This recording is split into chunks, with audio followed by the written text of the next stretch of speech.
we're out here. This is the field where the magic happens. Benning Bites with Damon Benning.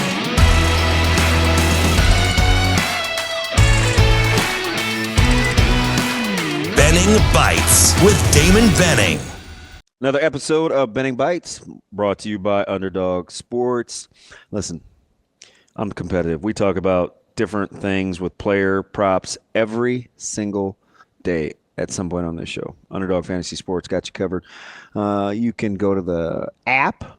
You can purchase that thing, or you can just go to the website. It's pretty slick. Just enter the promo code Benning. That's BENNING.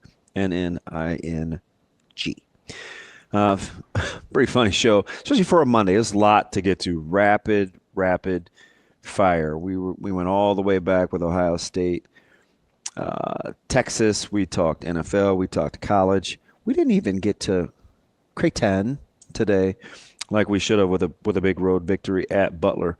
But that's what tomorrow is for, not what little orphan Annie likes to talk about. Different kind of tomorrow. But, ESPN 590, KFOR in Lincoln after 9 o'clock, ESPN Tri-Cities, fantastic partners. And then, of course, you can get us all your streaming ways with YouTube and Google, Twitch, Facebook. We love our YouTube chat. It's pretty funny, highly entertaining.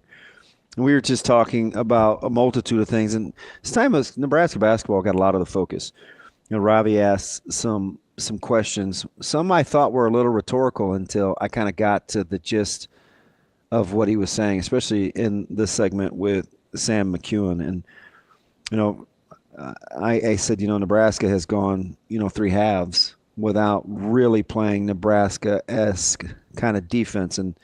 But this has got to be a defensive-minded team. And we got into how many shots Nebraska actually has to make. And there was this distinction. I thought it was interesting with Sam about if they just need to make a few more shots. And in my head, I'm thinking, if that's the case and that's how we feel, is Nebraska really a defensive-minded team? And you go back and you look at Nebraska statistically against Purdue, and you're thinking, if you just looked at stats and didn't watch the game, you're thinking statistically, especially in the first half, they shot the ball well enough to not be down by a ton, but there were a couple things. Number one, they couldn't get stops. Number two, they couldn't take care of the basketball.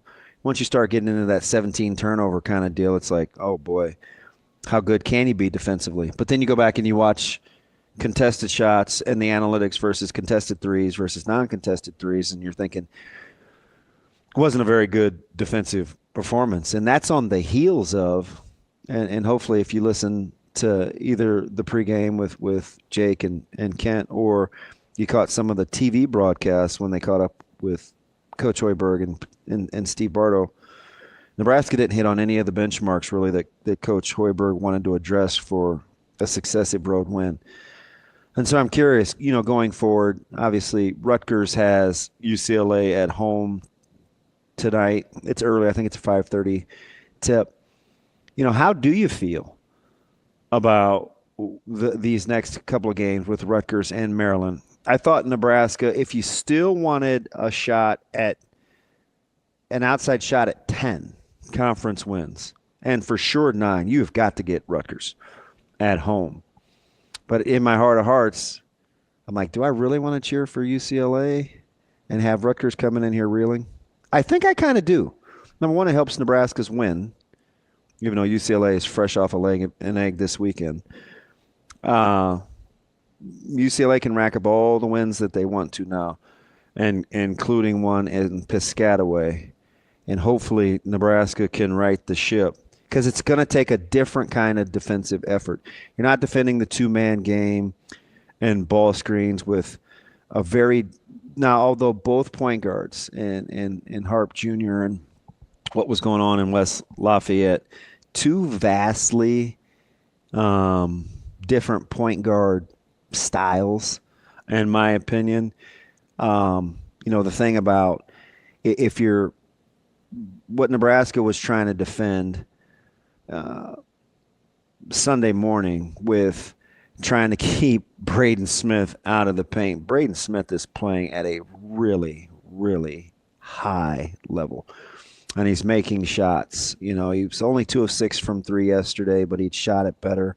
He's 3 of 8 from the field, but his ability to go play offense and then still get the 14 assists, like that's tough. He'll see a little bit of a different. Nebraska will see a little bit different of point guard style, obviously with Harper Jr.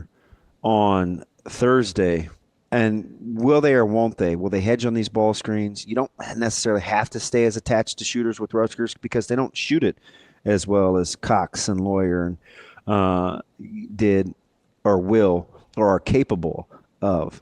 So it'll take a concerted defensive effort, but a different kind of concerted defensive effort than it will against Purdue. Curious to get your thoughts on the expectation level of the next 2 home and away with Rutgers and Maryland. It's another episode of Benning Bites. A Hurrdat Sports Network production.